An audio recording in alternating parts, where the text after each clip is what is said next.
इस क्लास में बात करते हैं महात्मा गांधी काशी विद्यापीठ के फर्स्ट सेमेस्टर को करिकुलर के इम्पॉर्टेंट क्वेश्चन के बारे में। तो ये पेपर मल्टीपल चॉइस पैटर्न का होता है और आप बीए, बीएससी, बीकॉम, बीबीए किसी भी स्ट्रीम से हो, आपके अंदर सेम ही पेपर होने वाले, मतलब सबका पेपर सेम ही होगा को करिकुलर का। ठीक है, हमारे पेपर का टाइटल क्या रहने वाला है? फूड न्यूट्रिशन एंड हाइजीन के बारे में। ठीक है, विद्यापीठ में अक्सर ही 50 क्वेश्चन ही पूछे जाते हैं, तो हम भी 50-50 क्वेश्चन ही डिस्कस करेंगे। ठीक है, हमने और भी important multiple choice question discuss किए हैं जिनका लिंक आपको डिस्क्रिप्शन में मिल जाएगा, आप उनको भी कंटिन्यू कर सकते हो। ठीक है, तो चलिए स्टार्ट करते हैं। पहला, घी का प्रमुख स्रोत क्या है?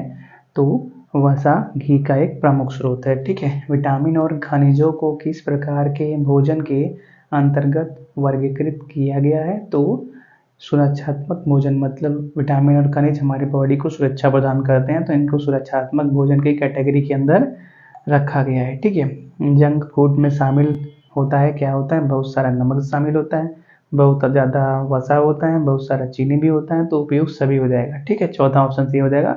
एक बात याद रखना, ये सभी सिंगल करेक्ट वाले आंसर होते हैं, तो इसीलिए हमेशा एक ही सही होगा। ठीक है, विटामिन डी की कमी से वयस्कों में होने वाली बीमारी कौन सी है?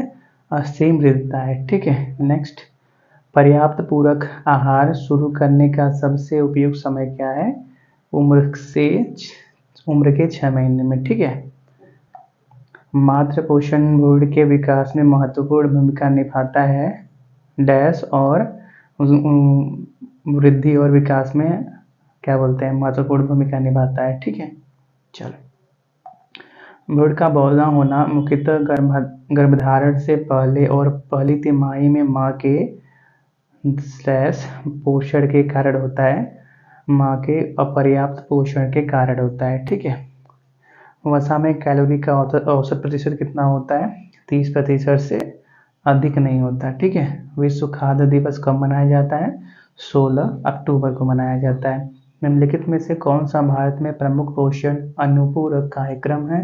तो मध्याह्न भोजन कार्यक्रम, एकीकृत बाल विकास सेवा योजना, बालवाड़ी पोषण कार्यक्रम, सभी हैं, तो उपयुक्त सभी, चौथा ऑप्शन सही हो जाएगा हमारे पास। ठीक है, एकीकृत बाल विकास योजना स्कीम शुरुआत कब हुई थी? 2 अक्टूबर 1975 को। ठीक है, मध्याह्न भोजन कार्यक्रम सबसे पहले प्रारंभ हुआ था तमिलनाडु में। ठीक है, किशोरी शक्ति योजना किस मंत्रालय द्वारा शुरू किया गया था? महिला एवं बाल विकास कल्याण बाल विकास मंत्रालय द्वारा शुरू किया गया था। ठीक है, निम्नलिखित में से कौन सा कारक आपको आपके उच्च रक्तचाप के जोखिम को बढ़ा सकता है? तो आनुवांशिक, मोटापा, धूम्रपान, सभी सही हैं, तो हम उपयुक्त सभी चौथे ऑप्शन के साथ जाएंगे। ठीक है, उच्च रक्तचाप को नियंत्रित करने के लिए आप क्या कर सकते हैं? स्वस्थ आहार योजना का पालन कर सकते हैं। ठीक है, एक पाचक विकार है, कौन सा? कब्ज एक पाचक विकार है। ठीक है, भोजन योजना में शामिल है, क्या शामिल है? खाद्य सामग्री का चयन, स्वाद, खाने के लिए उचित माप में परोसना, हाँ सभी सही है, तो उपयुक्त सभी, चौथा ऑप्शन सही हो जाएगा। ठीक है, निम्नलिखित में से किस पोषण तत्व को मैक्रोन्यूट्रिएंट के अंतर्गत वर्गीकृत किया गया है? तो कार्बोहाइड्रेट, प्रोटीन, वसा, सभी को मैक्रोन्यूट्रिएंट के अंदर वर्गीकृत किया गया है। ठीक है, तो चौथा ऑप्शन सही हो जाएगा। EBF का फुल फॉर्म क्या होता है? एक्सक्लूसिव ब्रेस्ट फीडिंग होता है। ठीक है, निम्नलिखित में से किसे नवजात शिशु के लिए पहला भोजन माना जाता है? तो कोलेस्ट्रम, क्या बोलते हैं यार, क्या बोलते हैं कि बच्चे को जन्म के तुरंत बाद माँ का दूध पिलाना चाहिए, तो जो पहला दूध होता है वो उसी को कोलेस्ट्रम बोलते हैं। ठीक है, पीला गाढ़ा दूध, उसी को कोलेस्ट्रॉल बोलते हैं। ठीक है, नेक्स्ट, खट्टे फलों में कौन सा विटामिन प्रचुर मात्रा में होता है? तो विटामिन सी सबसे ज़्यादा होता है। ठीक है, के अनुपात में अनाज और दालों का संयोजन अच्छी गुणवत्ता का वाला प्रोटीन प्रदान करता है। तो अगर कोई भी भोजन 1:2 के अनुपात में है, तो अनाज और दाल 1:2 के अनुपात में है, तो भोजन अच्छी गुणवत्ता का प्रोटीन देता है। ठीक है, किस विटामिन की कमी से रक्त तेजी से नहीं जमता? विटामिन के की कमी से। ठीक है, थायराइड ग्रंथि के सामान्य कामकाज के लिए कौन सा खनिज आवश्यक माना जाता है? आयोडीन। ठीक है, निम्नलिखित में से कौन सा कैल्शियम का सबसे अच्छा स्रोत है? तो गेहूं सबसे अच्छा स्रोत है। ठीक है, निम्नलिखित में से भोजन में प्रोटीन का सबसे अच्छा शुद्ध शाकाहारी स्रोत कौन सा है? सोयाबीन। ठीक है। बच्चे के आहार में माँ के दूध के अलावा अन्य पूरक आहारों को शामिल करने को क्या कहा जाता है? संपूर्ण भोजन कहा जाता है। ठीक है। व्यक्तिगत आवश्यकताओं के अनुरूप सामान्य आहार में संशोधन को क्या कहा जाता है? आहार चिकित्सा कहा जाता है। ठीक है। तीसरा ऑप्शन सही हो जाएगा। निम्नलिखित में से किसे स्पष्ट तरल आहार में शामिल किया जा सकता है? सूप को। ठीक है। किस प्रकार के रोगी को कम सोडियम वाला आहार दिया जाता है? उच्च रक्तचाप वाले रोगी को। ठीक है। बुखार में आवश्यकताएं बढ़ जाती हैं किसकी? ऊर्जा की आवश्यकताएं बढ़ जाती है। विश्व पोषण दिवस प्रतिवर्ष मनाया जाता है 16 अक्टूबर को। चौथा ऑप्शन सही हो जाएगा।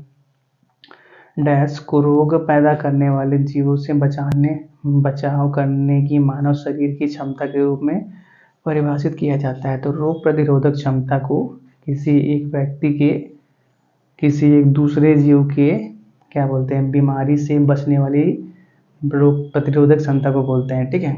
मतलब कि किसी बॉडी पर्सन की इम्यून सिस्टम, जिसको ही जान लो। ठीक है। कि कोई एक मान लेते हैं बाहर से मच्छर काट रहा है तो बॉडी को नुकसान ना पहुंचे, तो उसके लिए क्या बॉडी के अंदर होना चाहिए? एक रोग प्रतिरोधक क्षमता होनी चाहिए। ठीक है। एक्शन रिएक्शन ही मान लो। ठीक है। निम्नलिखित में से कौन सा कारक टाइफाइड के संक्रमण का प्रमुख स्रोत है? तो इनमें से कोई नहीं है। ठीक है। टाइफाइड मच्छर के काटने से होता है। निम्नलिखित में से कौन सा संक्रामक रोग है? तो सामान्य जुकाम एक संक्रामक रोग है। ठीक है। दस्त से बचाव के लिए इसका सेवन करना चाहिए। बहुत सारा पानी और तरल पदार्थ पीना चाहिए। ठीक है। निम्नलिखित में से किस पोषण तत्व का ऊर्जा मूल्य शून्य है? तो पानी का ऊर्जा मान शून्य है।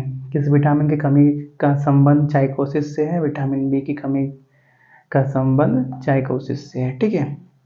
स्तनपान कराने वाली माताओं के लिए कितनी कैलोरी की सिफारिश की जाती है? 2500। 2000 से 2500 होता है, 2200 से 2500 होता है, तो 2500 सही है। ठीक है। किस भोजन में सबसे अधिक वसा है? तो ब्राउनीज के अंदर सबसे अधिक वसा। आहारी फाइबर प्रचुर मात्रा में होता है, किसमें होता है? सेल्यूलोज में होता है। ठीक है। निम्नलिखित में से कौन सा कार्बोहाइड्रेट का एक प्रकार नहीं है? तो प्रोटीन एक कार्बोहाइड्रेट का प्रकार नहीं है। 1 ग्राम कार्बोहाइड्रेट में कितनी कैलोरी होती है? 4 कैलोरी होती है। ठीक है। गर्भधारण की चाहत रखने वाली महिलाओं को इससे बचना चाहिए। किससे बचना चाहिए? अत्यधिक काफ़ी कैफीन पीने से, मतलब कॉफ़ी में बहुत ज़्यादा कैफीन होता है ना, तो कॉफ़ी पीने से बचना चाहिए। अत्यधिक विटामिन ए लेने से बचना चाहिए। अप्रसुरकृत दूध पीने से बचना चाहिए। सभी मतलब सब उपयुक्त सभी हो जाएगा। चौथा ऑप्शन सही हो जाएगा। ठीक है। निम्नलिखित में से कौन सा खाद्य पदार्थ शिशुओं को पूरक आहार के रूप में देना सुरक्षित है?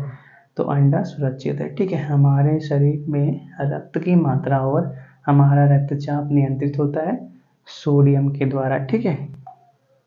आयोडीन युक्त नमक, दूध और अंडे इसके अच्छे स्रोत हैं। कौन कौन?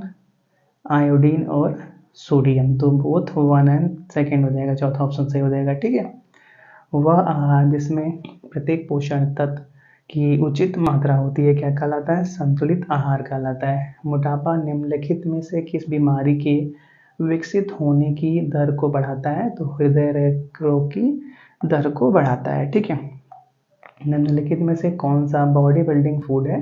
तो मांस, मुर्गी, दूध, दही बॉडी बिल्डिंग फूड है। ठीक है। तो इस क्लास को यहीं पर रोकते हैं। और भी इम्पोर्टेंट क्वेश्चन का लिंक आपको डिस्क्रिप्शन में मिल जाएगा। तब तक के लिए thanks for watching. Have a nice day.